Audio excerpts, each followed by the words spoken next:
Okay.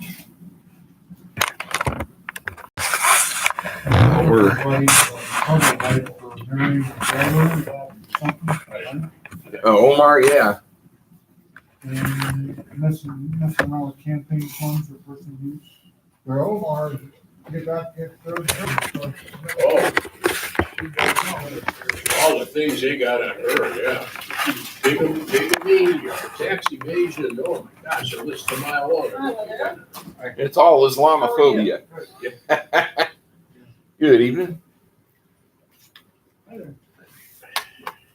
All right, we got this running, but I'm trying to get into position because I'm tucked right in here and trying to get this to where I'm going to be able to see anything. I have the back of my head sticking right there, I think.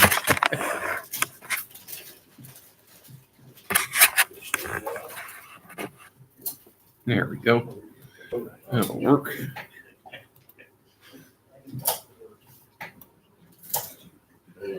You'll be roasted here.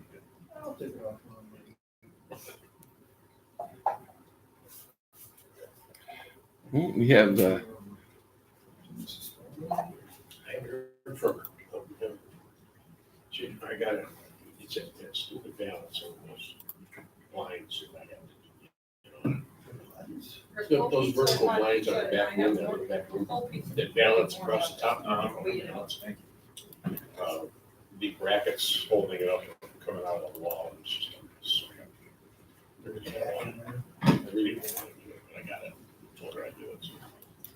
Are you a She called lefty? me up. Me too. So, a number of lefties around here. she'll get upset if they decide she can't wait any longer. And she'll call me.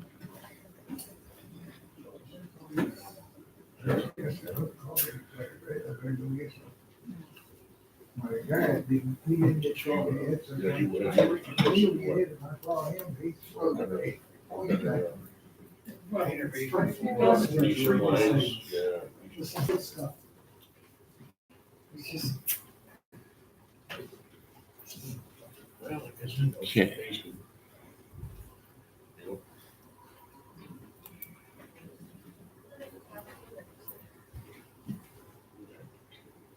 Thank you. That's it, yeah. You ready for the door to close down? Yeah, I'm just trying to get this shared over here. It's running. We're just trying to get it just moving slow.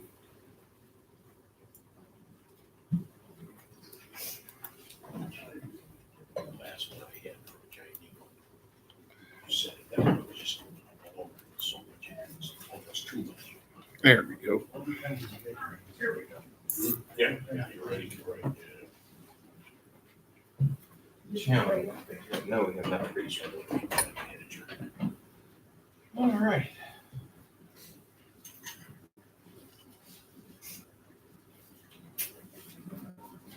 All right, let's, I'll let him get his coffee there. So, once he gets back, we'll call him right in.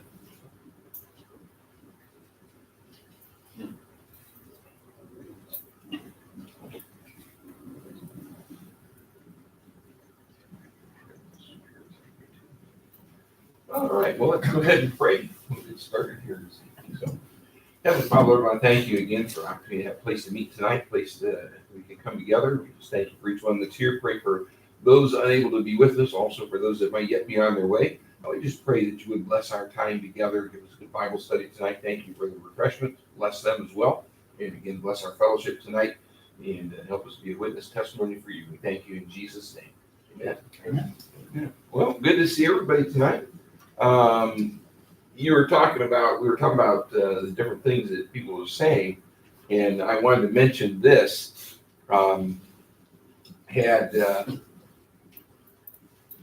Let's see, call it up here. There we go. These are statements that were made in commemoration of Roe versus Wade, which is 47 years ago. Joe Biden said 47 years ago today, Roe v. Wade recognized women's constitutional right to choose, but that right is under attack across the country. We must codify Roe into law and fight back against any state laws that violate it. Bernie Sanders said, "The right to an abortion is a fundamental right. Our administration will codify abortion rights into federal law, pass Medicare for All, which repeals the Hyde Amendment, which is what prohibits federal funds from being used to fund abortions, and overseas, I think it is, and only appoint judges who will defend Roe versus Wade." And these are all things that were just released this week. This is not past statements. This is current statements. There's that one, Amy Klobuchar. On January 22nd, 1973, the Supreme Court decided Roe versus Wade. 47 years later, there are still coordinated attacks, particularly in state legislatures, on women's health. And that's a direct reference to things like Ohio's heartbeat bill. We will fight attempts to turn back the clock. We will codify Roe into law. Pete Buttigieg. 47 years after Roe versus Wade, the constitutional right to reproductive freedom, the access to safe and legal abortion is still under systematic attack. As president, I will never let a state or a jury or any politician in Washington take that right away. They're so proud of it, they can't even call it by name. I know. And contrast this with the president standing there saying that every human being, born or unborn, essentially is a creative act of God. Elizabeth Warren said the country would never go back to the world of back alley videos, or back alley abortions, not videos. Sanders further said he'd send the Department of Justice after the states that restrict abortion in every way I legally can. That every Democrat candidate has pledged to nominate pro-abortion judges to the Supreme Court and the federal bench. But now, aren't they the same people that criticize? There's not to be a litmus test. Can't be a litmus test. They're just saying there is. The litmus test is only one way. Now, see, this is why they want to get rid of President Trump, because he has now become the most pro-life president we've ever had. And, he's been on both sides of the issue. Back in the 90s, he was pro-choice, and he admitted it. He said that he was. But people change. What is it? Norma, or what was it? What's her name? Roe versus Wade. She was the Roe. The Roe lady, Huh? she became pro-life. Yeah, she went from being the one that was used to get that passed to becoming pro-life. I was down in Columbus when they were doing hearings for the heartbeat bill, and the one woman that was giving testimony did abortions, and she became pro-life. So people can change and go from one position to the other. Somebody was making the point. How many never Trumpers are left out there after this past week? 3 or 4 is all I can think of, because he has become the most pro-life president that we've ever had. He has become one of the greatest supporters of Christian rights in this country that we've ever had. He has become one of the greatest supporters of Israel as a president that we've ever had. All the way down the line, and yet there are people sitting in churches who say, well, I can't vote for him because he said crude things a long time ago. Well, and he uses intemperate language today. Well, yeah, but we didn't vote for him for pastor. And he is getting the job done, and then that's not even touching the economic stuff where he's lifted who knows how many, millions of people out of poverty. Well, it's really bad for the liberals. He's gotten them off of welfare. Well, see, they use that against him. The people on welfare have dropped, and they try to imply that's a bad thing. Oh, people are not getting welfare payments anymore. Yeah, because they're getting a paycheck. They'd like you to think that he's withholding it. Yeah. Welfare, but no. No, they're getting a paycheck. I guess Elizabeth Warren was at some town hall where she was proposing this thing that's going to forgive college debt. And this guy talked to her. He said, wait a minute. So, my daughter and I basically worked to pay off her student bill, her college bills. And So we're gonna be penalized so that somebody who's lazy doesn't have to pay a cent? Yeah, he says, am I gonna get paid back? Yeah, that's Am I right. gonna 'cause get paid I- back for what I put out for my daughter? Well, they're working on every possible dimension. Mhm. Dennis Prager had one on yesterday. And I think it was Nevada, just passed this law. And I can't remember what the terminology was for the name of the law. But the gist of it was, if you are sending a child who feels that they want to change their gender, Mhm. if you are sending them to any kind of therapy at all, Oh, yeah. they're putting out a negative term on it. They're gonna call it child abuse, basically, probably. Well, Yeah. yeah, it was gender, Dysphoria.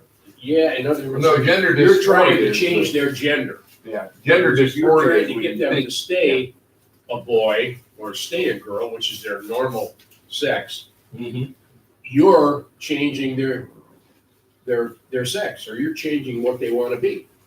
And then they're out, it's an absolute law that they're outlawing the ability of these But, doctors to do any therapy to get these kids to. yeah, there's a bunch of former transgenders who are calling attention to that as well. They're saying, this is abuse of these children. And this is like the 23rd or 4th state that signed on to that. Mm-hmm. And that goes hand in hand with the laws banning conversion therapy, as they call it, Yeah. where somebody who is homosexual goes to a therapist and says, I don't want to be homosexual, I want to change. I want to be normal, heterosexual, and they're banned. It's illegal in some states. And these are the people who supposedly want free speech, which reminds me, there's a Democrat, It's on free speech. It's Uh, on their side. let's see, in Virginia, there's a Democrat, I think he's a congressman or a senator. It's, I think he's in the House in Virginia. And basically, he wants to ban free speech, that any criticism of government officials is going to become a felony offense in Virginia if he gets his way. So think about it. Here's you see a progression in Virginia. They're trying to take away the Second Amendment rights.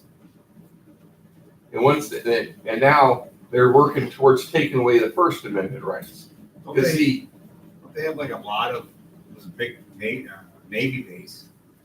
yeah, Norfolk, the largest naval base in the world, right? That's what I thought. Is they're Chesapeake Bay. It's gotta be 100,000 or a couple 100,000. Plus, there's Army bases and Air Force and all through Virginia. But yeah, it's crazy. But see, the Supreme Court during the Obama administration, by one vote, upheld the Second Amendment, where it says militia means us, free American citizens. They tried to say that militia meant the military and law enforcement of the United States. So so they were trying to say that the Second Amendment only meant that military and law enforcement could have. And it lost by one vote. That's scary. That's why the Supreme Court was of such preeminent importance in the last presidential election. And because Hillary Clinton said that ruling was wrongly decided. And she said that when she became president, they were going to work to correct that. So they would have packed the courts and moved some case through, and they would have gotten it to the Supreme Court again. Because there's cases. And they would, that and are- because they get these cases going and they pick and choose which court to put it in to get the favorable results. Then they try to bring it forward to the Supreme Court, and they would have ruled, and they would have, with one Supreme Court ruling, they would have made everybody in here that has a firearm a felon. every single one of us would have been a felon just overnight. And we're not talking about magazine restrictions or size of the gun or whether it looks scary or not. And that's what they were aiming for. And that could have led to civil war. It would have, because look at that mass of people that was around Richmond, open carrying outside the restricted zone. If they had wanted to, they could have taken the city hostage, but they did not. Not one of those guns on its own leaped into the hands of somebody and forced them to start firing on crowds. It's probably one of the safest day that city has ever had. Yeah, and there were people there, they were white, they were black, they were brown, and everything in between. Yep. And they're carrying guns, they're carrying rifles, they're carrying shotguns, they're carrying handguns, and they're talking friendly in the streets. I mean, how often in the center of a big city can you get a bunch of white, black, and brown people come up to each other with guns and talk friendly in the streets, you know? Hey, look at my gun, not look at my gun, but look at my gun, you know, and comparing and talking and just in general having a good time. And then they cleaned up after themselves. Oh my God. There's the quickest way you can determine whether it's a right-leaning or a left-leaning assembly is look how clean or dirty it is afterwards. It's some of the most filthy places are after you have one of these women's marches or environmental march or something like that. Those are the most filthy places afterwards. But March for Life today, you guarantee that place was cleaner than before they got there. Probably they clean up everything. And but you take away the gun rights, and what do you have to protect the First Amendment rights? Because the Second Amendment, part of its purpose is to protect the First Amendment. Not just the First Amendment, but the rest of the Bill of Rights, which is the first 10 amendments, private, the right to, Assembly. against search and seizure, and to have a jury duty to be able to face your accuser and all that sort. All of that is guaranteed by the Second Amendment. Because if you don't have the Second Amendment, why would they listen? Anything you want. Yeah. You had the Virginia State sheriffs out there en masse carrying guns in support of. And hanging around with all the old boys with their guns, yeah.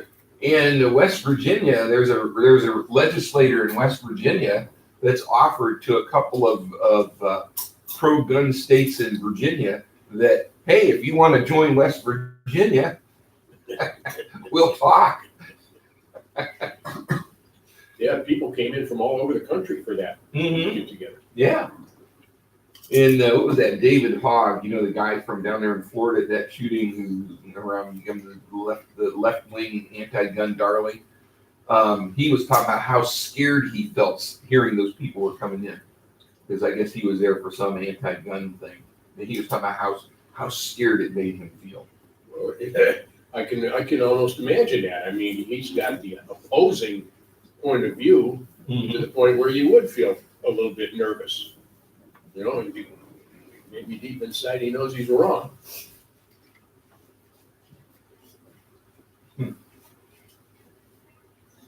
Yeah, guilty feelings have a big part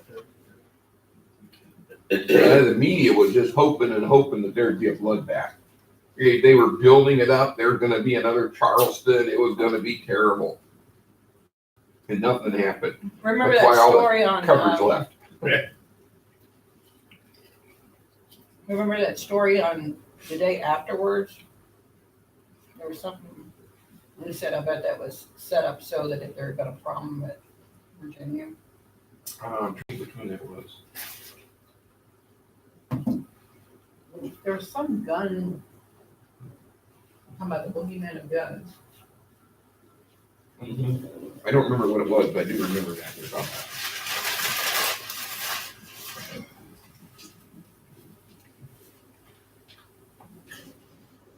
But they've enacted these laws in Virginia. I guess I'm not sure when they come into force, but I just find it interesting that now that they've got these gun laws in place. They're seriously talking about, here's what it says. Actually, I found it here. This is House Bill 1627, and it was filed on January 16th. It says, if any person with the intent to coerce, intimidate, or harass any person shall use a computer or computer network to communicate obscene, vulgar, profane, lewd, lascivious, or indecent language, or make any suggestion or proposal of obscene nature, or threaten any illegal or immoral act, is guilty of a Class 1 misdemeanor.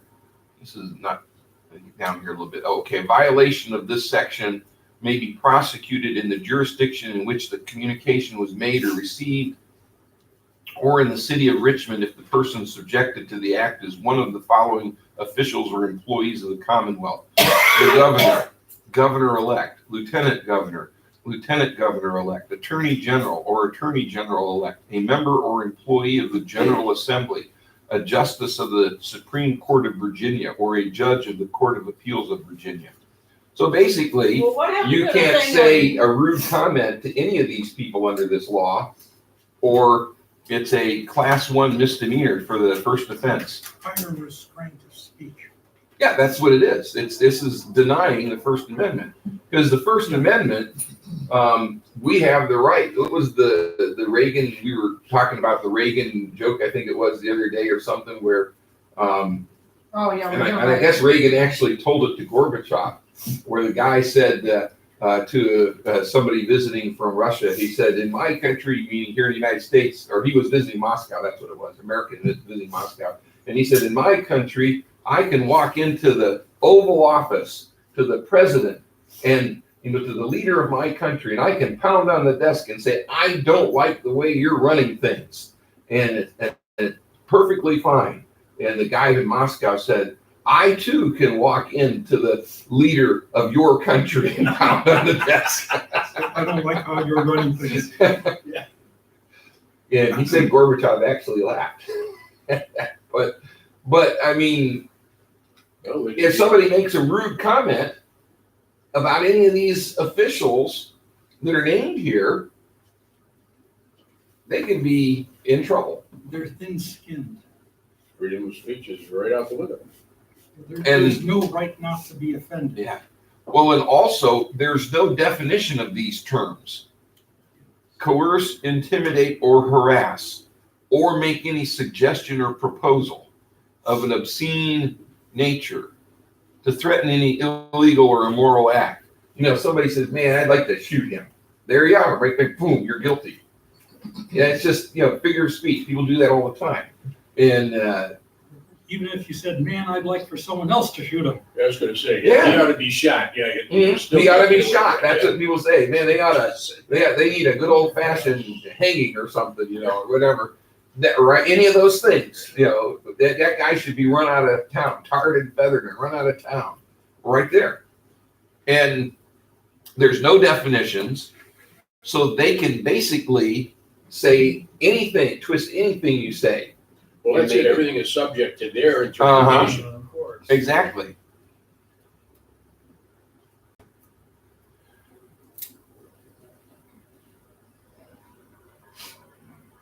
I heard another one this afternoon, but I didn't hear it all.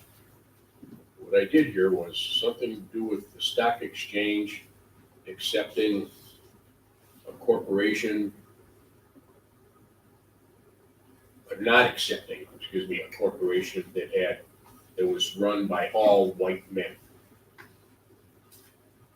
That's what I know that they've been trying to pass that for a while. Now, whether or not that was being accepted as a stock to go up, I didn't catch the whole thing, but I did catch the fact that they would not be accepted. They were, I know in California, they've been passing laws to that effect.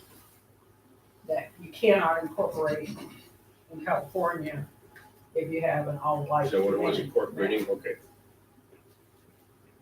But I don't know about other places, but I know in California, I know that they've been pushing that.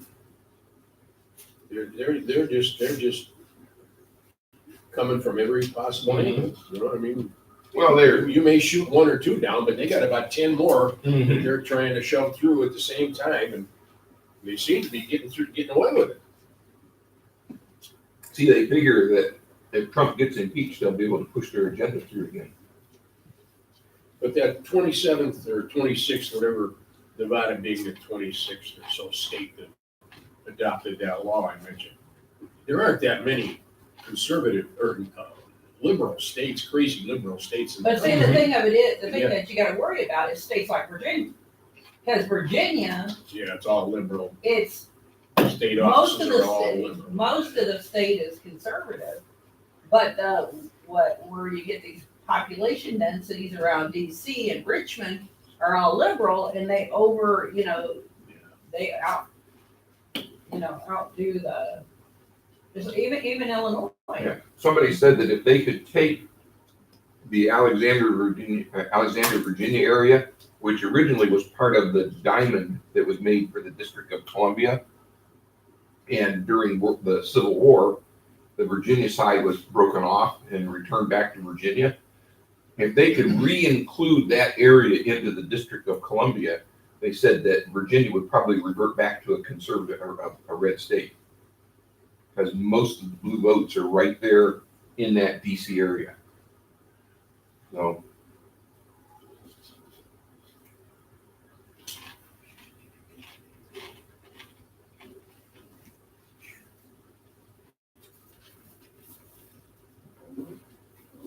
But yeah, if they can take away your right to free speech, and again, let's see, I got it here. The thing that's so important with that is once they can say that what you're saying they don't like and it's threatening, then if you just come up to somebody and say, if you don't trust Christ as your Savior, you're in danger of spending eternity in the lake of fire. Oh, you just threatened me. And if you said that to a public official in Virginia under this ruling, guess what? You're going to jail for preaching the gospel.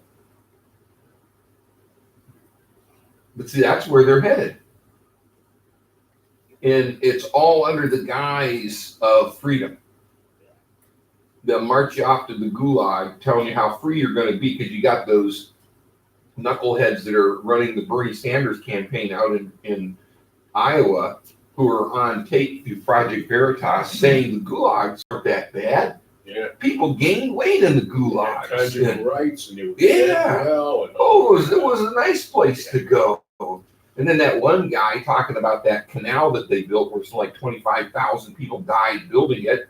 Oh, and they accomplished some good works for the country. Well, why not send him off to the gulag? Lead by example. But he was saying, oh no, one guy said anybody with a MAGA hat needs to go into these camps. Re-education. That's all they are, is re-education camps.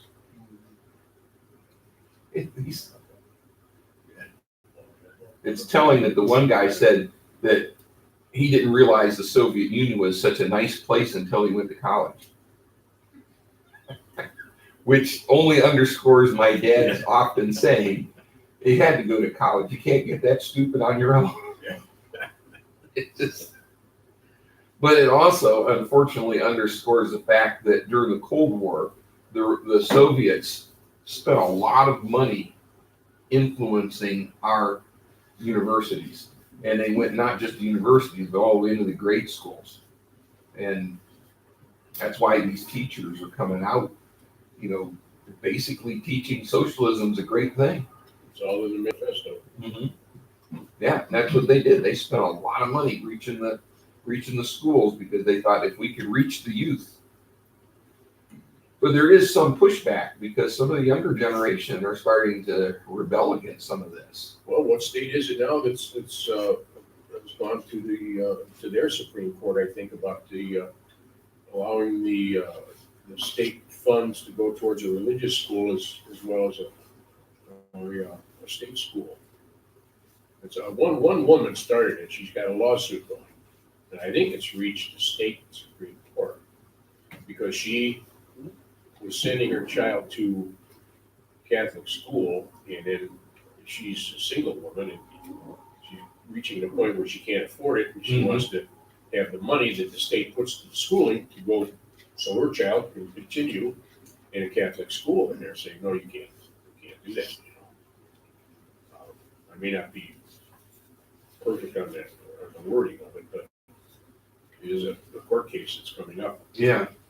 And that's kind of a double-edged sword with some of those too, because, you know, it's like they say with government shackles come government shackles, or the other one, with government change comes government chains.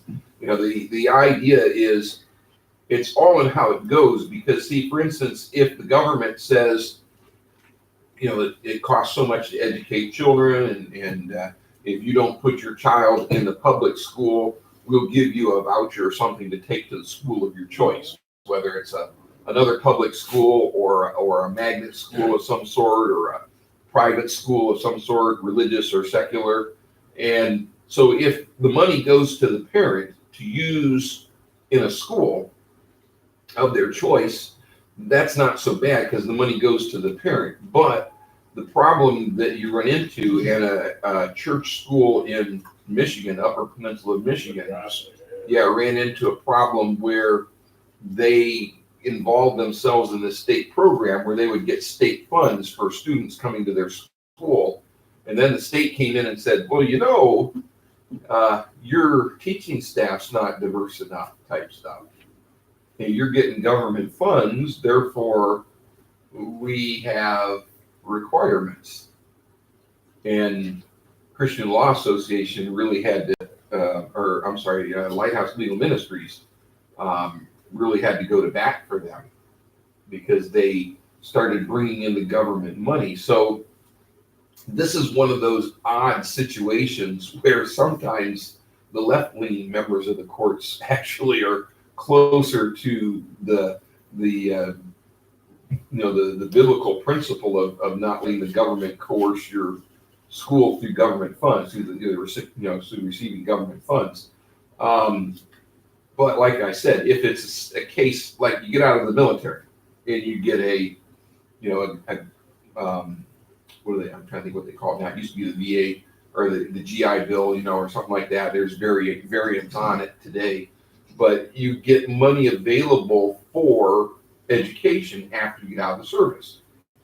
Well, they should make the money available to you, the service member that's separated from the service, and then you take that to the school of your choice. The government should not be involved with the school, just you.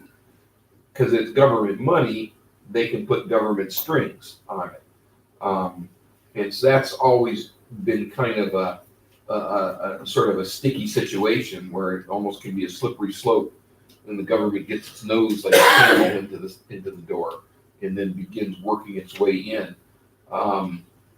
So that can sometimes come around and bite you, getting the government fund. But at the same time, if the government is giving the fund, like I said, to people, as long as they're going to school of their choice, they should be able to get those funds and go to the school of their choice.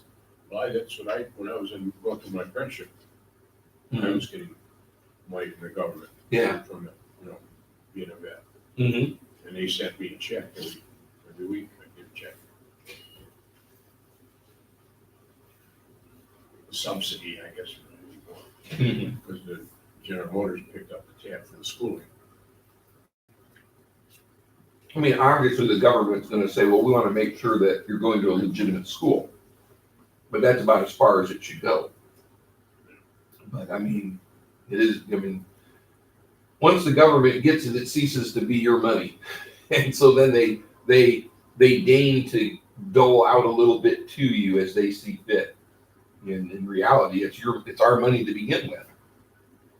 So, because the government wouldn't have any money if it weren't for us. So, To a certain extent, because of the government student loans is why the tuitions have gone outrageously high. mm-hmm. They chased everyone else out of the student loan business. Mm-hmm. And it's just insane. If you look at inflation versus tuitions far outstrips inflation, and there's no good reason for it. And it's all buildings and administration. It's not Mhm. more teachers or better teachers. But it's just money is being misspent and tuitions are ridiculous. At what point would render unto Caesar be over the top?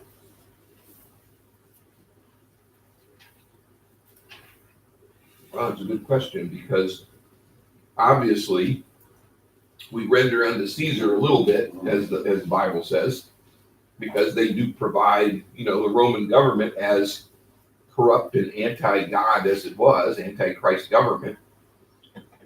They provided for security, common defense and security and police actions. They made it possible for commerce to flourish across the Roman Empire. They helped clamp down on some of the highway robbers and stuff they were still there, but generally speaking, if you had Roman troops in the area, because one would argue that the Roman troops were robbers, but and there were certain rights and everything. Look what Paul was I able to was do. just gonna say, yeah. Because of the Roman government, he was able to travel freely throughout the Middle East and into Greece and even Italy and several of the islands. And when he had some problems, he was able to claim his Roman citizenship We would have been put to death. at one a couple point. times, yeah. But he was able to claim protection as a free Roman citizen. And so the Roman government provided some valuable services. In fact, if you go to Romans 12, or 13 rather, Romans 13.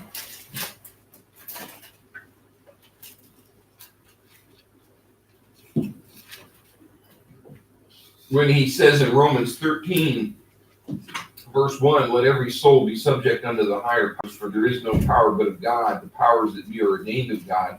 Whosoever therefore resisteth the power, resisteth the ordinance of God, and they that resist shall receive to themselves damnation. For rulers are not a terror to good works, but to the evil. Wilt thou then not be afraid of the power? Do that which is good, and thou shalt have praise of the same. Verse 4, for he is the minister of God to thee for good. But if thou do that which is evil, be afraid, for he beareth not the sword in vain. For he is the minister of God, a revenger to execute wrath upon him that doeth evil. Wherefore ye must needs be subject, not only for wrath, but also for conscience sake. And he continued, verse 6, for this cause pay ye tribute also, for they are God's ministers, attending continually upon this very thing. Render therefore to all their dues, tribute to whom tribute is due, custom to whom custom, fear to whom fear, honor to whom honor. Owe no man anything but to love one another, for he that loveth another hath fulfilled the law. But what he's saying there is in the context of the evil, corrupt, godless Roman Empire. Because, you'll hear people teach on that and say, well, this is talking about a godly government. Well, Paul was not living under a godly government. He was living under an anti-God, anti-Bible, anti-Christ government, corrupt government. And the Jewish leaders in some of the areas where he was at were corrupt and had rejected Christ and all that. So this is the atmosphere in which he's writing this. Because this is the purpose of government, to do these things. And government officials that do not do what's outlined here in Romans chapter 13 are going to be accountable to God for their failure to do this. You look at, well, does that mean that Stalin was an acceptable leader? Well, he was a government official. And while he did do a lot of evil, the trains ran on time, I guess you could say, but he's certainly answerable to God for all of the evil that he committed. Same with Hitler, Mao Zedong, any of these, just psychotic mass murderers that ruled these countries.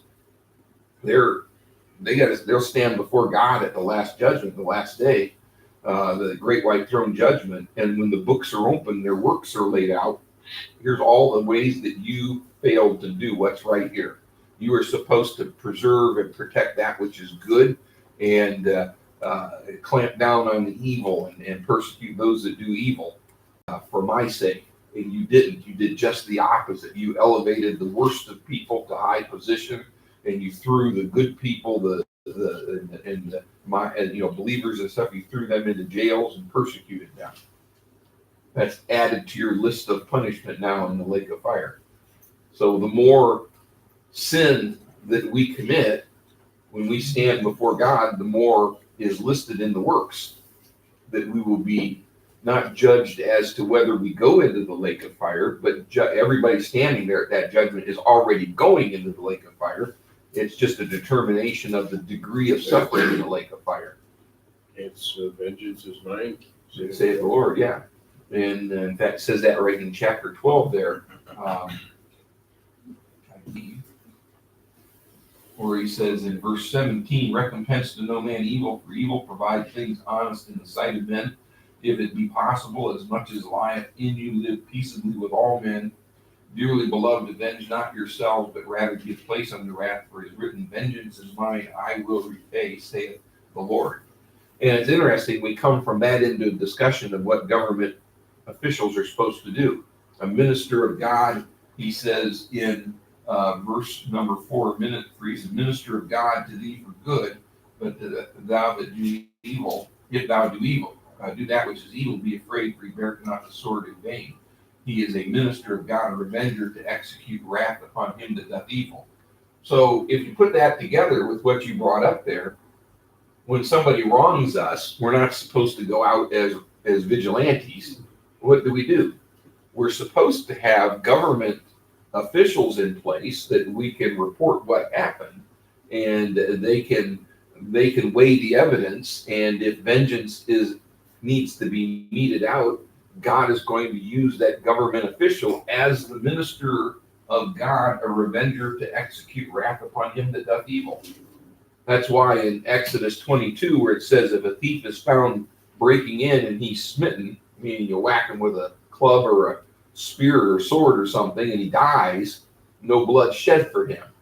But if the sun comes up the next morning and you say, I know where he lives, and you go to his house, knock on his door, when he comes to the door, you stick a sword to him and kill him, now you're the murderer.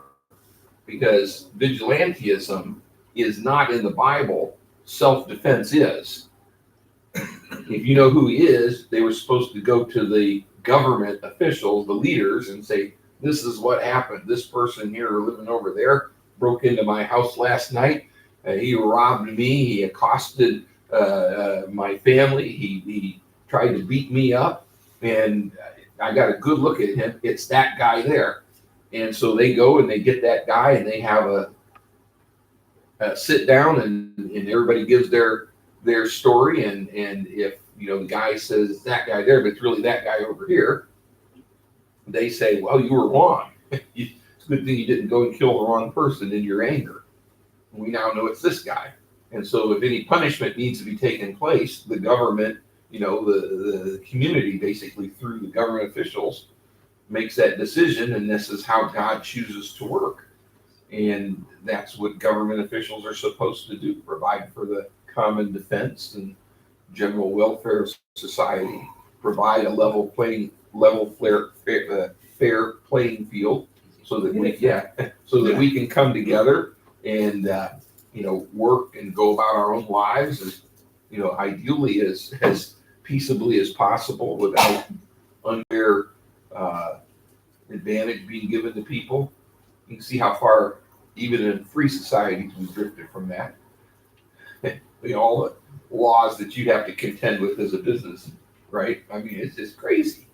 It's a wonder that anybody's able to start a business and live off from it, much less be successful, because the government is in there with every little thing, where people who do things illegally Make all the money. Exactly.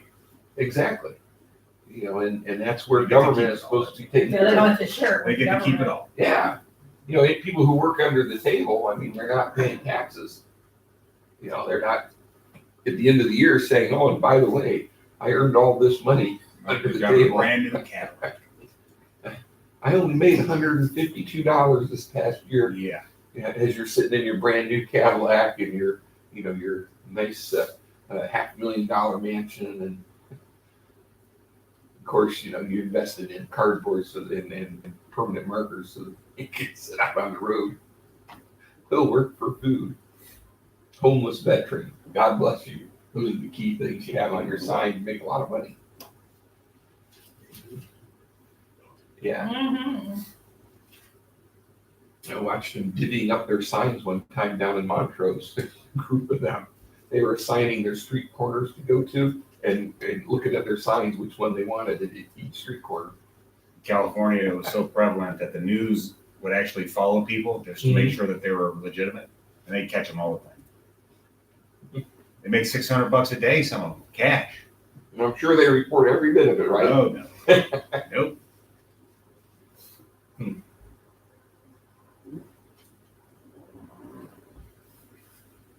I watched one the other day. I was getting on the interstate.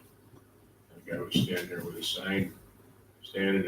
I'm waiting for a light. All of a sudden, he started walking, And I said, gee, I wonder what's going on. And sure enough, here come a police car around the corner. You're not allowed to stay in one spot, I guess. Mm-hmm. So he had to walk. So as soon as the police car disappeared, he was right back. Standing there inside. In Akron, there's an ordinance against standing in the roadway. Yeah. That's fairly recent. Are you allowed on the curb? I don't know the specifics, but in several places. I think you have to be beggars like off of the pavement, or you have to be like on the sidewalk. Or Notices of this have gone up at several places where beggars are typically seen. And I put two and two together, and it's in effect to try to, put a limit on it. Well, it's also, to keep them from being run over, and you Yes. from running over them. Yeah, because sometimes they get out in the traffic and when everybody's sitting at a light, and then the light changes if they're not paying attention. They're in the middle Yeah. of the road, and It could be bad. It's easy to Yeah. run over them.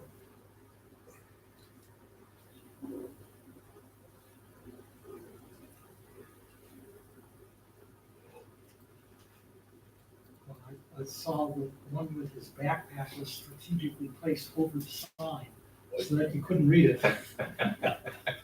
Ah.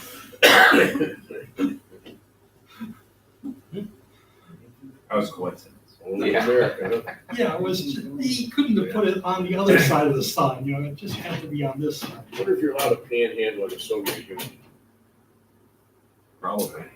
hard to say. No, probably not, because the government would have hated the competition. Or they need to get their cut.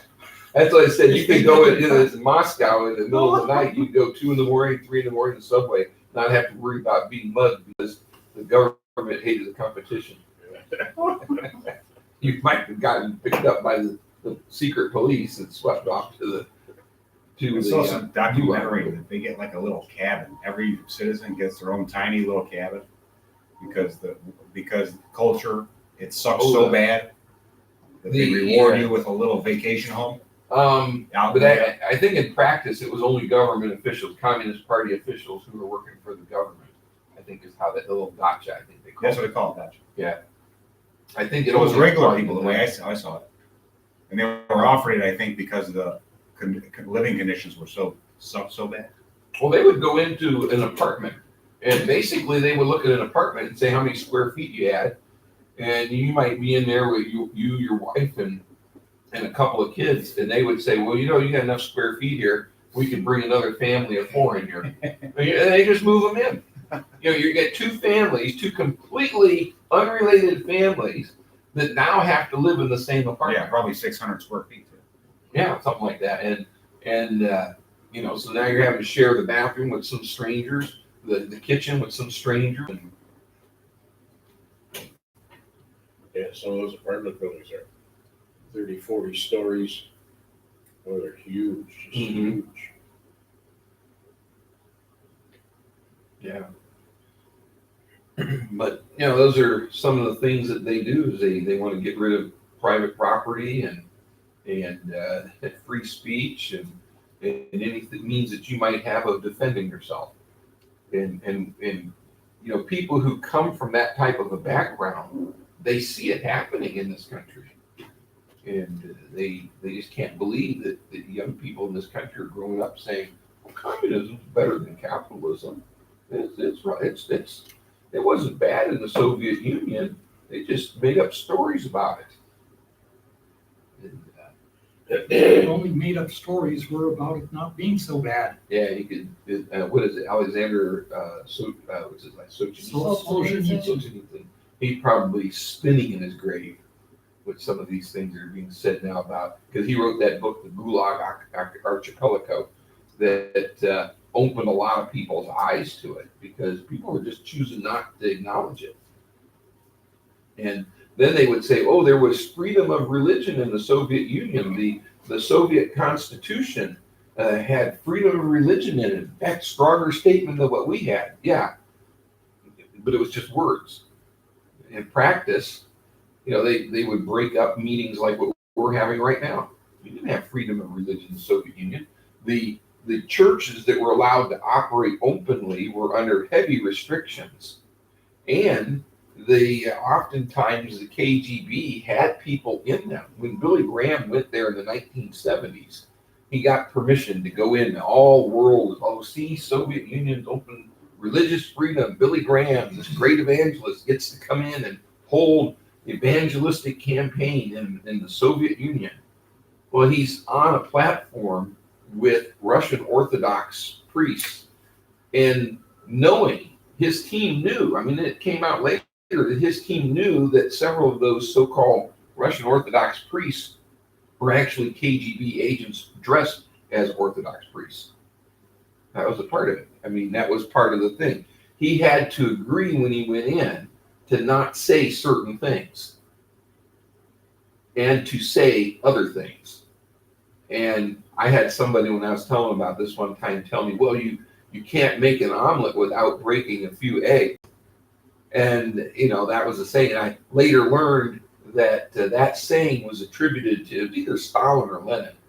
It said, in talking about all the deaths that they did, the people they killed to be able to bring the Soviet Union into power, push out the czars and everything, and institute communism, said you can't make an omelet without breaking a few eggs. So here's this guy who was actually a pastor who was defending Billy Graham by using the very phrase that one of the old Soviet leaders had used to justify what he was doing.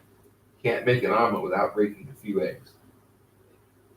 It's like people are just so blinded. What about Putin's whole cabinet resigning all at the same time? No, I've not heard that one. It just happened. Okay, I've not heard that. Yeah, He tried to change the Constitution to stay in power, and the whole cabinet walked out, that's interesting. including Medvedev. Medvedev, because that was a guy that he was kind of grooming at one time to be his he resigned successor. too. That's really interesting because Actually, it makes things easier for him.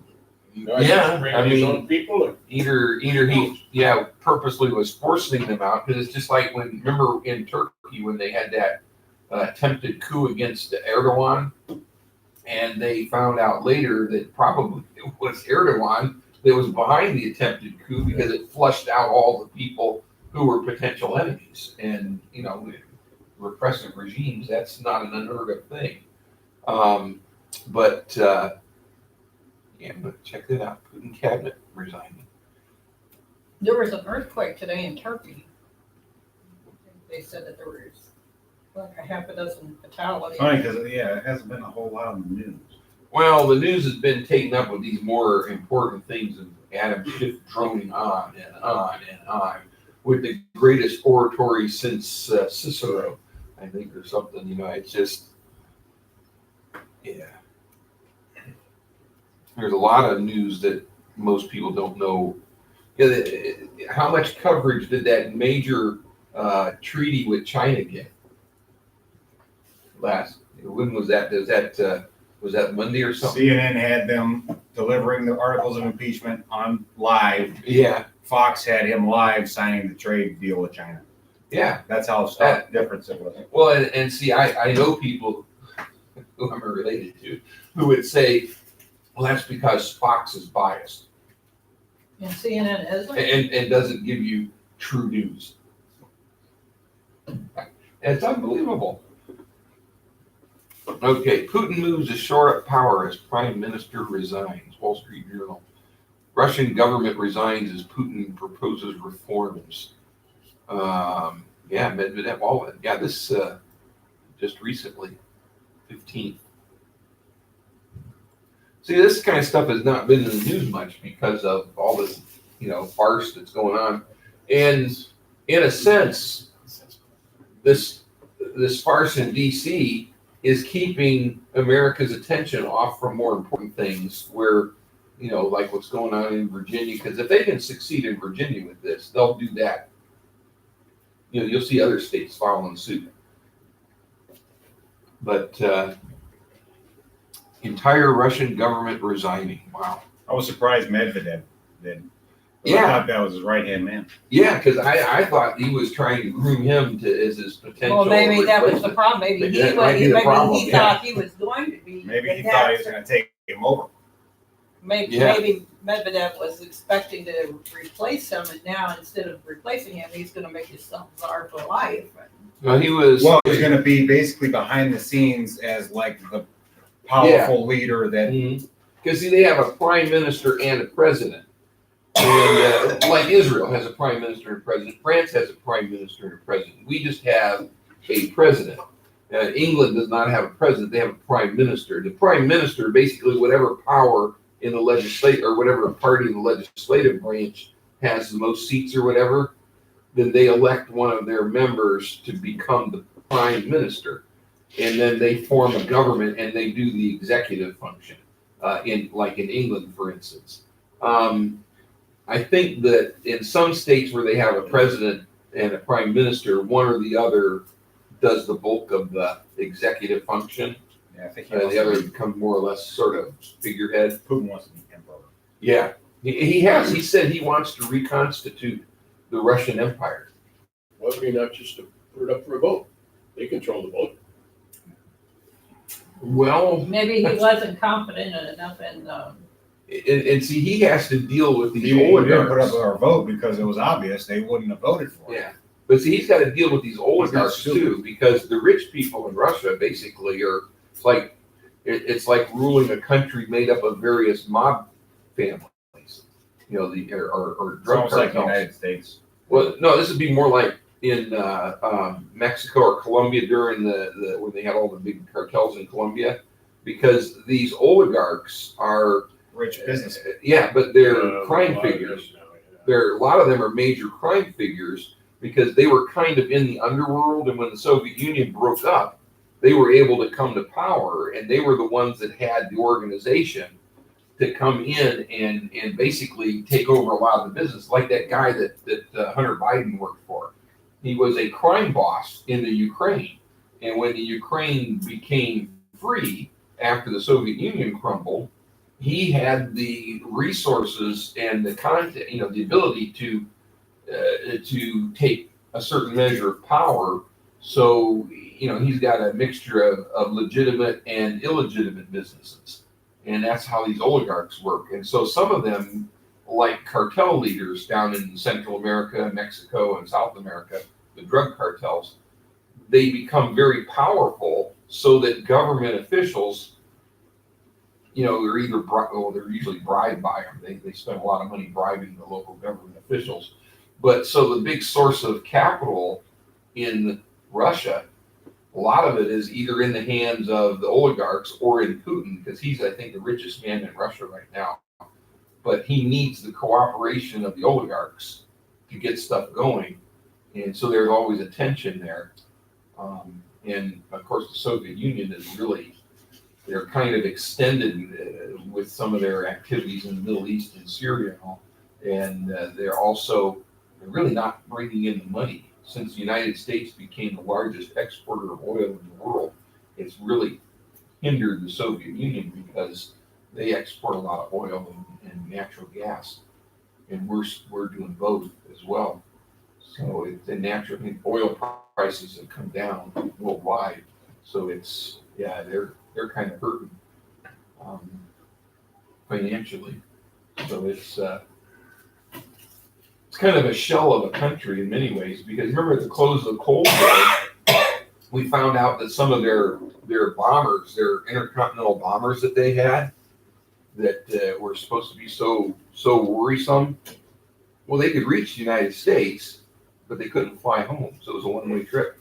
They didn't have the capability of carrying enough fuel or refueling them so that they could fly to the United States and fly home. Well, I suppose if they were based in the far eastern end of Siberia, just across from Alaska, they could have flown over to Alaska and back. But for the most part, they couldn't have made it here and back. And then there was missile silos that when we helped them commission their nuclear weapons, found out some of these missile silos were basically all show. They had nice covers, but inside they were empty, had water in them. And some of them, they were just empty because they were losing money so much. That's one of the ways we caused the Soviet Union to crumble is we bankrupted them. We just bled them out with their time in Afghanistan in the 1980s and some other things that just, we hyped the Star Wars stuff, for instance, and the Soviet Union kept trying to keep up. And they tried to keep up, and Reagan would say, "Oh yeah, we're going to do this," and they would think that we were on it. And he was just saying some of this stuff. And the media, of course, is going, "Oh, this is silly." That's why they call it Star Wars. That's just not possible. Well, a lot of it we knew wasn't possible, but the Soviets didn't know that. So they're throwing tons of money trying to steal our secrets, which we didn't have, and trying to invent tech and trying to recreate American technology that we hadn't even invented yet. And so it really hurt them. They doing the same thing to us with this hypersonic. I think we've got some hypersonic weapons now too, but the this laser defense system that the Israelis came out with to complement their Iron Dome, it'll defend against hypersonic missiles as long as you can spot them, because a laser moves a lot faster than or a rocket or even a Gatling gun. They're supposedly putting some of these laser systems on. I don't know how much power you would need to hit something that high in the air. Well, that's been part of the problem, but if you take I guess they shrunk it down. The number, like with anything. Remember the first calculator when it came out? I remember had seen this thing the size of a shoebox, and it added and subtracted. It even multiplied, divided, and did square roots. Wow. It was like the size of a shoebox. Or the first cell phone or mobile phones. And Carry them over a shoulder in a little. yeah. Well, you remember you did have the bag that you had to take out to your car and put it in there, and battery packs and all that. We worked on an Eldorado Baritz that had a factory phone in it. Oh, really? It was like a 78, I think. Yeah. It was gigantic. Yeah. It was like a lunchbox. Yeah. My dad had the first satellite phone in Cleveland Mm, in his car, and the box in the trunk was huge. yeah. He had a nice little console set up, with a Yeah. receiver and a dial. The box in the trunk was immense. And now, how many people? Are driving around with the car that's communicating with satellites all the time, GPS, satellite radio, and all kind of stuff. He sold them for GE. Huh. He was a salesman for GE for the satellite phones. Wow. Yeah, I can remember seeing some of those on some old shows back then. Some rich guy with his phone in the car. He called me up. He was driving down the road, and I got a phone call. Oh, it's my dad. He said, "Guess where I'm at?" I said, "I have no idea. I'm driving down the turnpike." I said, "How are you calling me?" He said, "Well, he explained it, and he says, but I can't talk long." He says, "It calls about 10 or something bucks a minute." So he said, "I can't talk long." So he had to hang up quick. Very expensive. Wow. My son's hearing aids, what he Mhm. goes around, listen, he could be talking to somebody, be talking to you, and all see he's answering your telephone. Oh, he's never been there before, but he said, I gotta find this street at the road here to make a turn. He'd come up there and that'd be the sign, but all he had was his hearing aid. I mean, the cop didn't get it, because whenever my, thing to lead me around, I didn't dare be using that telephone, the cop said, you're gonna get a ticket. Yeah, did it here. Yeah, it's amazing how technology progressed. But even so, some of these things, you put on a nuclear powered aircraft carrier, you got lots of power. I remember somebody telling me one time that they had a power failure in Honolulu, and I forget who it was. There they pulled an aircraft carrier up. Yeah, there, They just it plugged it in and it just powered the whole city. It's like 100 megawatts, I think. Yeah, they just powered the whole city. The new one's got 2 reactors on it.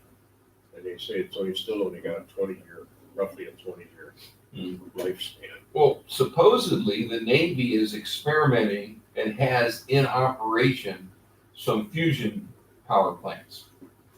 And I was talking to somebody one time that had a friend who was a professor out at Kent State, and I guess they already been working on something. So the thing is making it practical to where it can be used, in the military, one thing to use it because you're not so much worried about it paying for itself.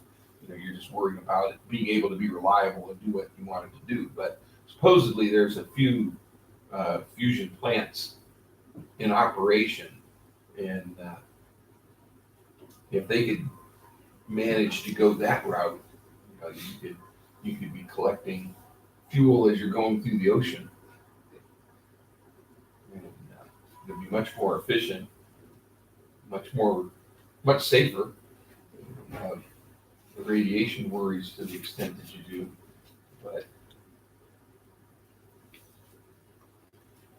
but they have the ability to make small nuclear generators. I remember Westinghouse had a proposal back as far back as the 80s, where they would make one that would basically not too much bigger than a large hot water tank, and you would bury it in a concrete thing in your backyard, and they would seal it, and then it had a life expectancy of so many years, and then Westinghouse would come out and just replace it. And that was measured in decades. Yeah, and your house would be wired to this little nuclear power pack in your backyard, and you wouldn't need any, no electric bill. You could have an all electric house, off the grid, everything, and you had a reliable power source out in your backyard. And yeah, but nothing came of that. What are you gonna do with all that nuclear fuel which are discarded? Well, Westinghouse is going to take care of that for you. It needs to go into one of these reactors that can burn Yeah. spent fuel. And it's really not much, because if the average course of your lifetime, all of the energy you used came from a nuclear source, the waste product would basically fit in this cup. You would look at these straws that you drink your pop out of. You're gonna have to get rid of them, they're building up too much. I mean, how long? Well, yeah, out in California, you can't have straws, but you can have syringes littering the street. But Syringes kill people, straws don't. that's why they banned straws. Exactly. But straws might kill animals and that to Yeah. Californians, that's. But the amount of waste, when you look at it, if all your energy came from coal, you'd have several railroad boxcars full of waste versus nuclear, a cup full of waste for your whole lifetime energy use. Yeah, I learned on the radio tonight about Germany is almost entirely dependent on coal for its power now, because after that Fukushima debacle, why they shut down all their Ridiculous. nuclear generators. And not just coal, but Russian gas, Natural gas. natural gas from Russia, because they built that pipeline across Ukraine, I believe it was. And the Russians are known for, if they want to get their way, they just turn off the gas pipeline. That's why there's some people in this country who are trying to do more to sell gas, natural gas, to Europe. Of course, the Russians have a big advantage. They just have a pipeline. we have to, liquefy it, put it in ships and take it over there. I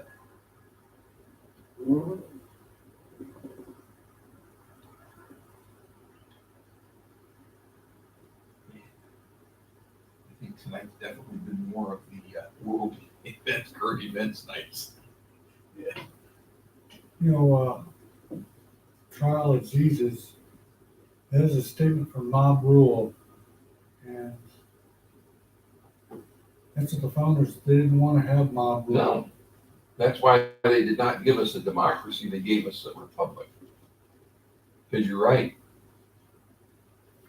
Was that a Greek thing or a Roman thing? the It was Greek, Greeks, wasn't it? yeah, they had the idea of the democracy Yeah. where every Greek citizen, like they had city-states, but you had smaller populations, you didn't have millions of people, and every citizen, because you also had slave population who didn't get a vote, but every citizen was required to meet and make decisions on every issue. The Romans initially had a republic. It's when they went from the republic and one of the Caesars dissolved the Senate, didn't they? I think it was. And but when they had a republic is probably when the Romans were doing the best, because the republic they had the Roman Senate, and they were representatives of the people, and they had certain laws that they were supposed to abide by. And so that was the problem, because with a pure democracy, for instance, 51% of the population could decide we're not going to pay any taxes, but the other 49% of the population is going to pay for everything. And what would the other 49% do?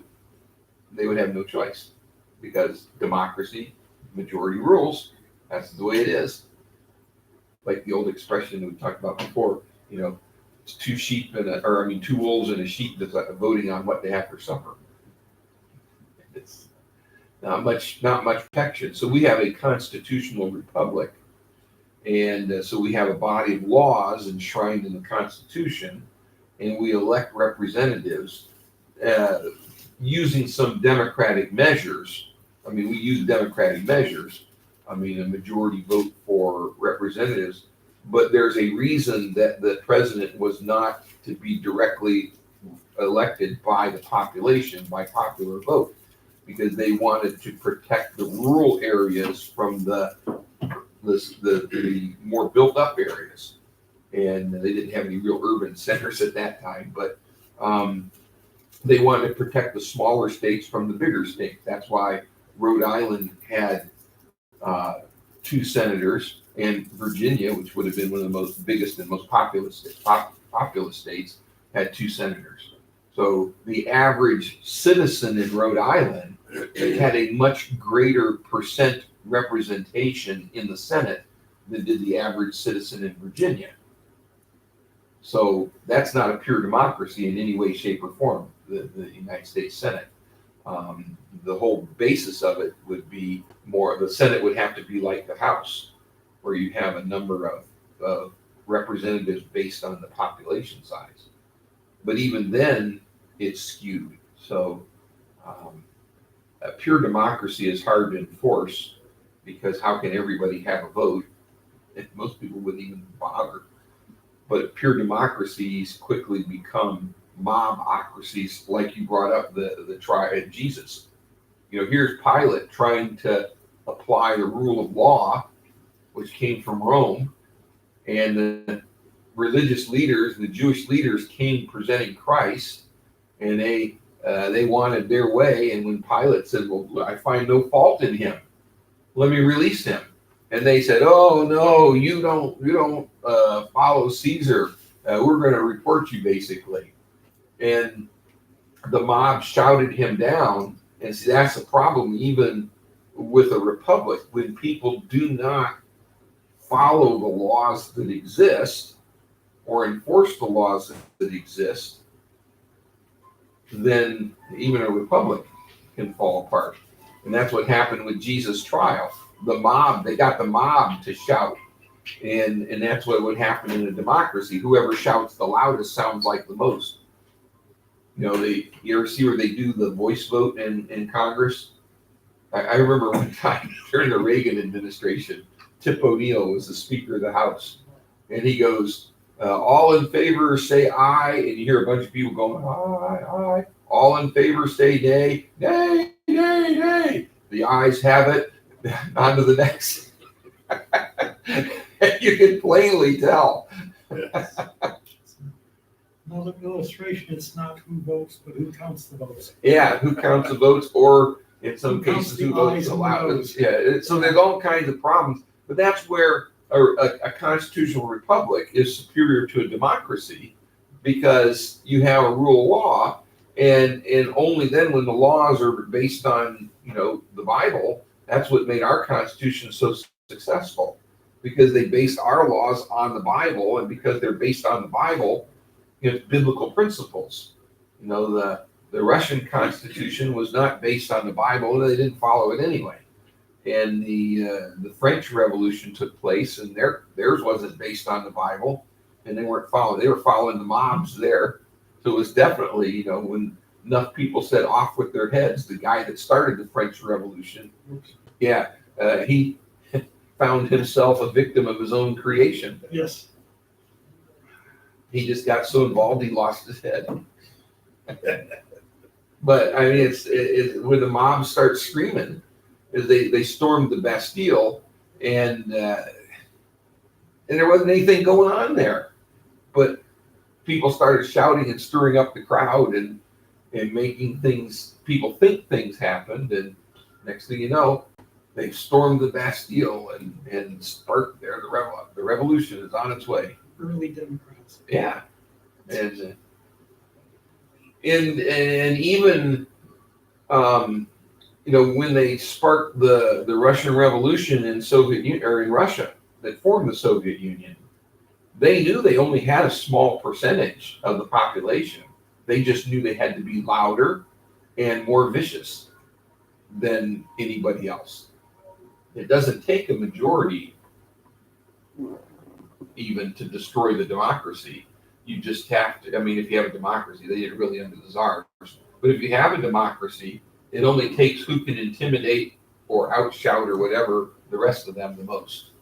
In Germany, that was a small percentage became the Nazi party and took the whole thing over, but it was less than 20. Yeah, it was less than 20% in Russia as well. But they shouted louder, they intimidated better, they were more willing to use violence than anybody else. And so the bulk of the population is, becomes submissive. Well, they were more interested in their own comfort and safety than in the long term. Yeah. And that's, when you look at it, Hitler came to power that way. And of course, the Soviet Union, same thing. In many of those places, the same thing. They make people comfortable, and they make them afraid they'll lose something if you don't support them. Ultimately, your life. Once you've got the guns. Yeah. Once you got the guns, you can start to enforce what people can or cannot say. Hence, Virginia, let's restrict the guns, and now let's restrict the speech. And now, guess what? We don't like these people getting together and talking amongst themselves. We'll restrict that too. And we don't like these things that they're printing and publishing online. We'll restrict that too. And then when people complain about it, no, we're not going to let you. So there goes your redress of grievances. That's why all those things are in the First Amendment. Because ultimately, if you don't have any of those things, they can then say, we don't like what you believe. And we're going to Hillary Clinton, remember, when she was running for president, said that if religious people didn't agree with her, they were going to have to change their theology. And the number of the Democrats that are running right now have said the same thing. You don't like what we're saying? You need to change your theology. We'll decide what you can believe. So it's a slippery slope. But they recognize that if the American people are armed, the American people can defend themselves. They should know it by now, but look at the 20th century and all of Europe. They gave up their guns and then they died. Mhm. Franklin said those who would give up essential liberty to purchase a little temporary safety deserve neither liberty nor safety. Mhm. And there's always sort of a dynamic between safety and liberty, or security and liberty. You know, it's always kind of going up and down. In times of war, security tends to win out over liberty, and in times of peace, liberty tends to be more valued than security. But it's sort of a dynamic balance between the two, because in order to have perfect liberty, there should be no laws restricting anything. Which then you get on the highway and you don't know whether somebody's going to be coming in your lane or not, toward you or with you, or what they're going to do. No laws. Everybody does what's right in their own eyes, where there's no liberty, or I mean, no security. But if you have ultimate security, like I said, in the Soviet Union, you didn't have to worry about being mugged in the subway at 3 a.m, but you had no liberty. You'd be arrested, because why are you down there? You shouldn't be out there. Don't you know there's a curfew? So your papers, please. And every time you turn around. So you've got to reach the balance. You know, look what happens when you go to get on an airplane. Did you see on the news where they said that starting on a certain date, I forget what it is, if you don't have that little star on your driver's license, you will not be able to fly on an airplane, no matter where it's going? And then you can only fly in the United States. No, even in the United States, domestic flights, unless you have a passport. If you do Yeah, you need more than that to get out of the country. Yeah, You but need but stuff that just to go. that driver's license with the star in the corner there now, if you don't have that, you won't even be able to take a domestic flight. Right. Yeah, and so what is that doing for us? But it's the balance between security It's and a liberty. shoe in. It's a nose under the tent. Yeah.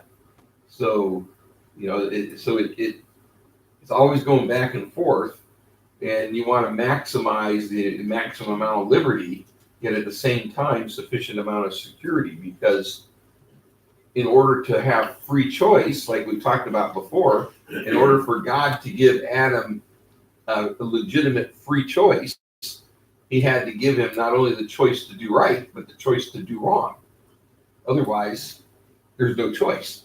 If there's a requirement to be a legal US citizen or resident to get that, and if that's enforced, it might not be so bad.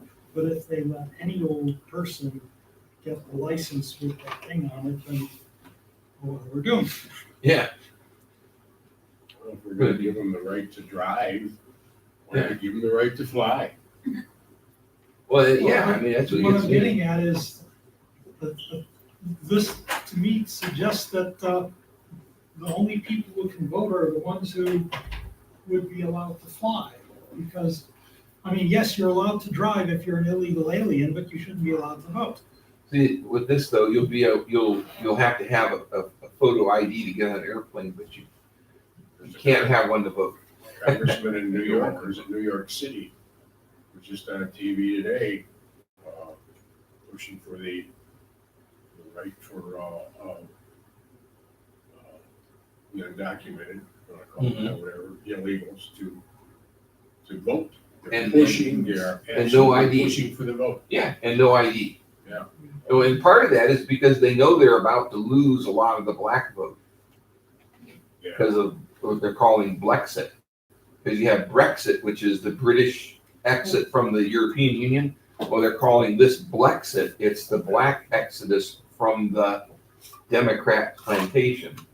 Yeah, there's no question now, it's gonna be in double digits. Yeah, Nobody 'cause- will go anywhere from 10% to 30%. Nobody's coming up with a solid number. I guess they. Three can't different really. polls showed over 30%. Yeah, favoring Trump. And the Democrats need, what was it, like 90-some% of the black vote assured up? Well, let's just hope that So- it trickles down to a lot of state races in addition to Trump. So it's going to be interesting, coming up in the primaries, for this congressional district that we're in right now, there's 3 people on the ballot for the Republican position. That one young man that Jonah, Schmidt, I think it is, Jonah Schmidt, No, it's all right. not Schmidt, it's similar to that. It's a German name like that, but, him, then there's a black lady from Cleveland who's running, and I don't know who the third person is, another woman. But they want to run, so one of those three to challenge Marcia Fudge in the fall. Are they all Republican, running as Republican? Yeah, this is on the primary. Of the three, and I'd like to get them on the radio. I've got the one guy on. I'm trying to get in touch to get the other lady to come on the radio, because that district's, this district's probably one of the biggest areas that the radio program's heard in. And plus, it's one way we can do it. But I think that she may have the best chance, because you're talking about running a middle-aged black woman against a middle-aged black woman. So a race card and the woman card, it is completely out of it. Although they'll call her an Aunt Jemima because she's, Marcia Fudge, you have to come out and meet some of her constituents. yeah. But if the young man gets it, then you've got a young white kid running against her, and so yeah, I think just on the face of it, the woman might have a better chance. So we'll see. Find out who that is, and the three people.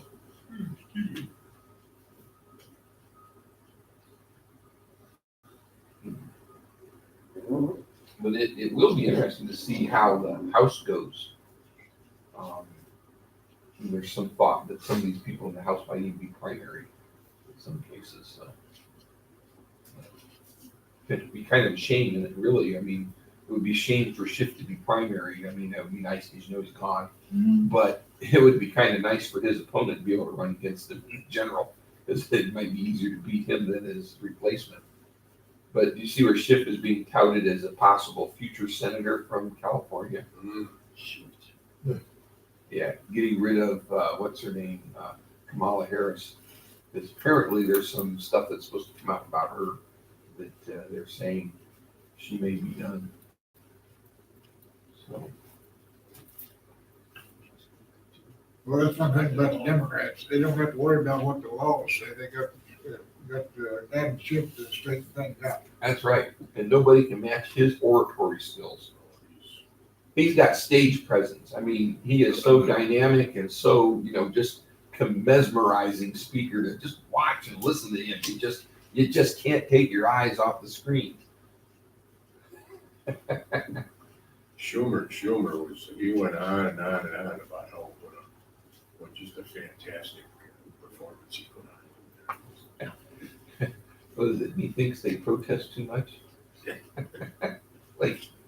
You can't even watch shit for more than a couple of minutes. His eyes popping out all over the place. Yeah. I always think of Latka from Taxi whenever I see him up there. I just wait for him to start going, hey, wait a minute, yeah, we call it. Yeah, we got that evidence over here. They could bring that actor out and run him up there. Nobody would know. Died of cancer. Andy Kaufman. Yes, Was he that's dead? it. Yes, Yeah. for some time. Or is he? Maybe he just went through witness relocation and he became Schiff. He became Adam Schiff.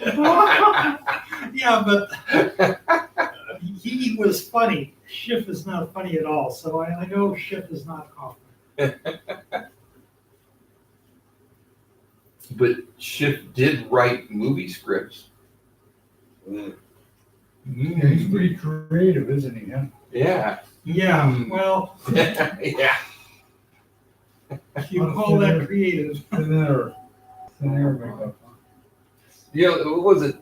I think we were mentioning one time where Jeopardy had a question, and the question revolved around Adam Schiff, and this was just like a couple of weeks ago, and none of the contestants recognized his picture. Yeah, that was good. So He didn't give him a lot of time, but no, there was nobody even made a move, towards that. maybe they were afraid. Interesting. Maybe they were afraid. And they had his picture up there and everything. He's not knowing who it was. Be afraid, be very They were afraid. Yeah. I don't want to become a whistleblower.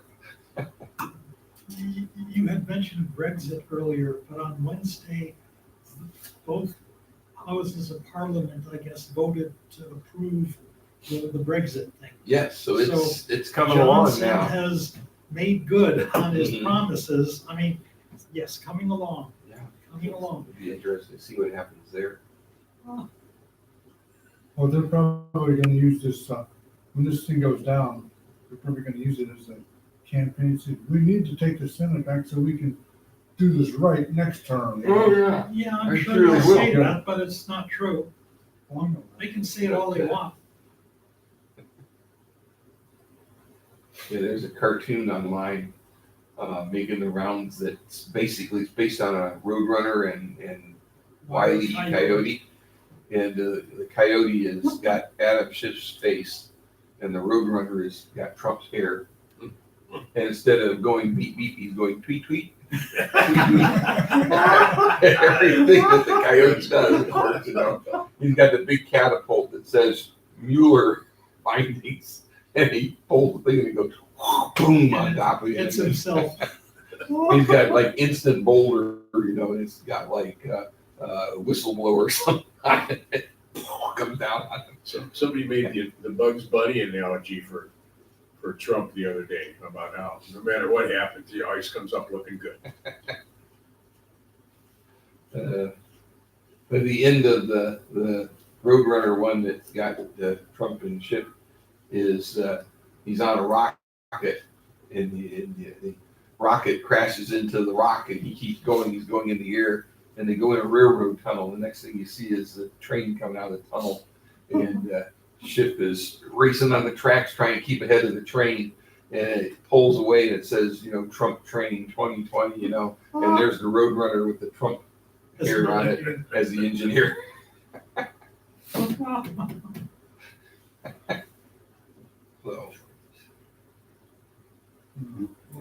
You know, and big difference, conservatives have a sense of humor, Democrats don't. but they're already planning to impeach him again and again. Yeah, they said. I mean, they missed, it's their foot gun, and they're gonna keep shooting until. Until they hit their foot squarely in the center, even if they have to shoot all their toes off to do it. Right.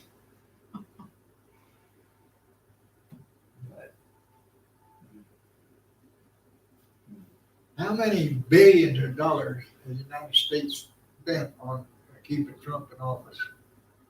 Because Congress don't do nothing for 3 years.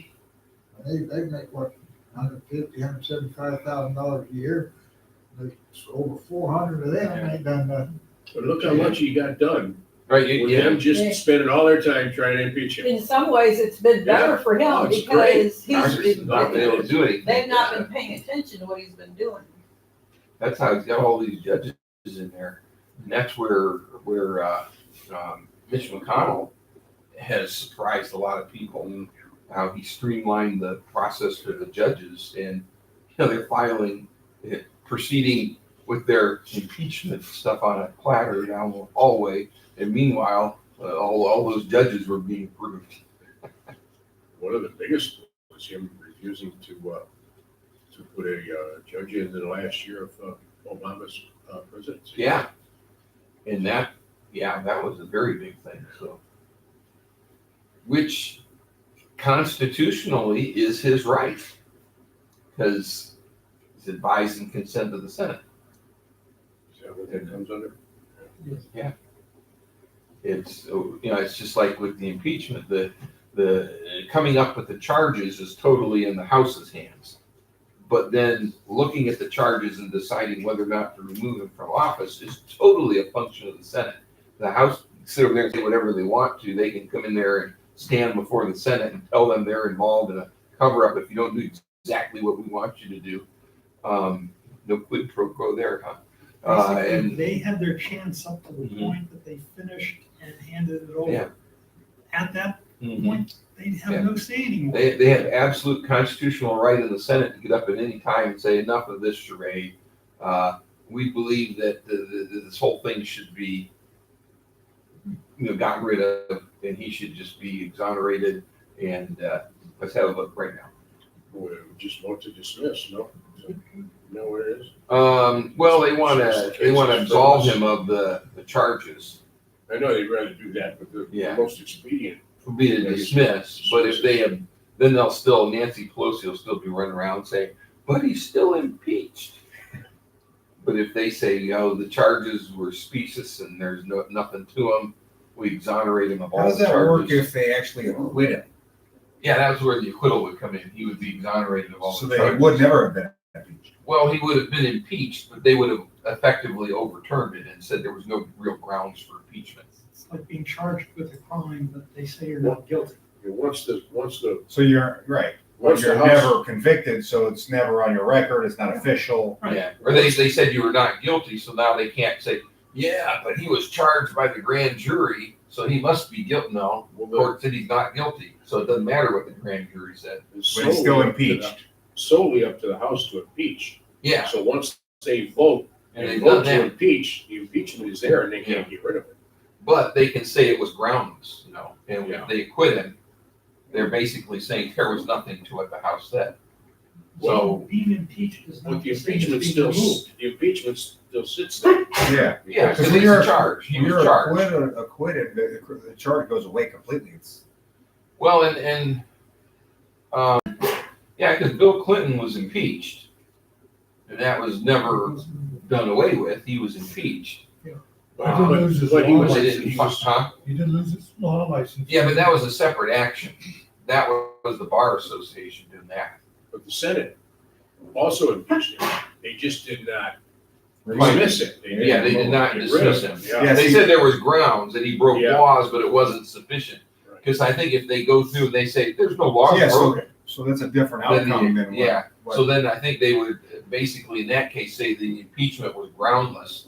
And therefore, even though Nancy Pelosi would be saying, he's impeached for life, they would be saying, yeah, but there's nothing to it. So it would be effectively removed, even though technically it's there, but it would have no lasting effect. Because that's one of the things that they're hoping is that they'll be able to say, well, he's impeached, he can't appoint any more judges. I really don't think that's gonna bother him too much, just because he carried that name on his back pocket that he was impeached. And he'll tell everybody why. All they gotta do is elect him, and he'll still do the same thing, and he'll still. Because look at, Clinton, Bill Clinton, Mm-hmm. Oh, yeah. that He was didn't slow elected. down, slow him too much down. Yeah. more popular after than he was before. Then on the program the other night, they was talking about Nixon, and Nixon was impeached. Well, they were in the process, but they never finished it because he He resigned. resigned. Yeah. Yeah. He would have been, but he resigned before they could. And then Johnson in the 1800s following the Civil War. And he was impeached and largely for political reasons, but not to the extent that President Trump is impeached for political reasons, because it's clearly the only reason they impeached him was because he won the election. So, but again, like we said before, it's evidence of the spiritual battle, like Paul wrote in Ephesians 6, spiritual wickedness in high places. He is doing all of this stuff that is favoring life, protecting life, favoring Israel, favoring Christians, and protecting the rights of Christians. He just had that thing that the Department of Education released a directive saying that schools cannot tell kids they can't pray before they eat their food in the cafeteria just because they're on public school grounds. Teachers can't be reprimanded for having a Bible on their desk that they read during free time. All this is out there now, and they hate this. They absolutely hate this stuff, and because the devil hates it. And it's like, Jesus said, don't be surprised if they hate you because they hated me. And so I personally, I believe that President Trump did get saved before becoming president. I think there's credible evidence that he got saved.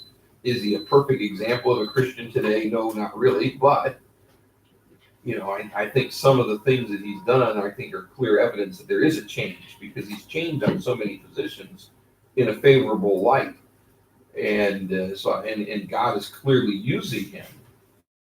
But even if he's not truly saved, he's still doing things that the devil hates. But I kind of think that some of the reasons he's doing these things now is because he truly did get saved. And it's just, it doesn't make the news all the times that he has pastors and stuff coming into the Oval Office praying with him and over him. And he lets this happen on a regular basis. You didn't get that with Obama. You got it a few times with Bill Clinton because he wanted it for show. Obama would have them hide the crosses. Oh, yeah. Yeah, but Obama was Muslim. Yeah, he was our first Muslim president. The crosses to Obama were like garlic to the vampire. Yeah. So I think that God has his hand on him one way or the other, and the devil hates it because this country is really the one of the biggest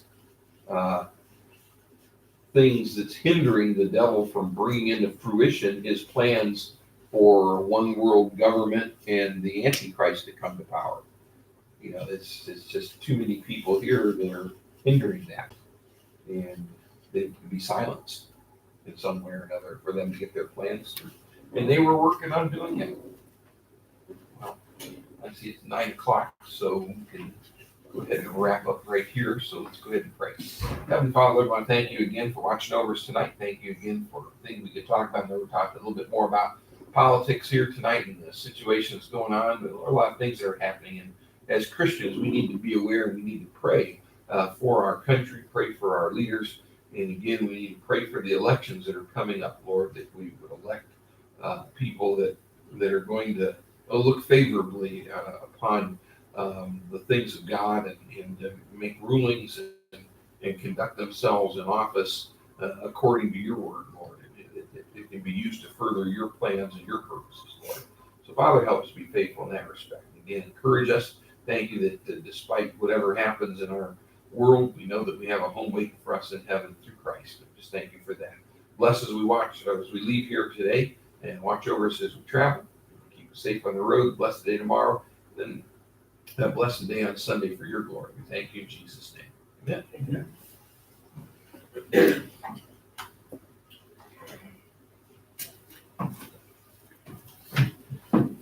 Well, I personally think that if they had a secret vote, a secret ballot on this impeachment, that there'd be a whole lot of Democrats who would not have their hand in the air. Again, I find it hard to believe that every one of those Democrats is for abortion, for this impeachment, for some of the crazy things these Democrats are. All right. We're going to sign off on here now. Good night. God bless.